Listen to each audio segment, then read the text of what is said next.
సూర్యుడు అస్తమైపోతుంది. సూర్యుడు ముందుకు వచ్చి అడుగుతున్నారని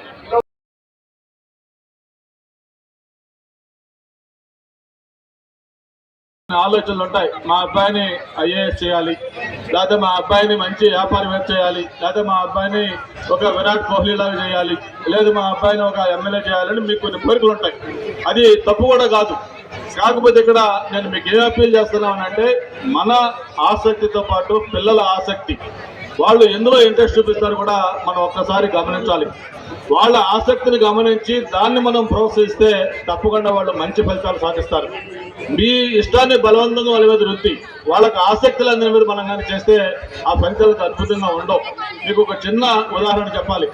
మీ అందరూ కూడా తెలుసు, సచిన్ టెండూల్కర్ ఈరోజు క్రికెట్కి ఆయన ఒక గాడ్ లెక్క మనకి. అటువంటి సచిన్ టెండూల్కర్ గారు ఆయన చదువుకునేటప్పుడు మహారాష్ట్ర బాంబేలో 10వ క్లాస్లో చదువుతున్నప్పుడు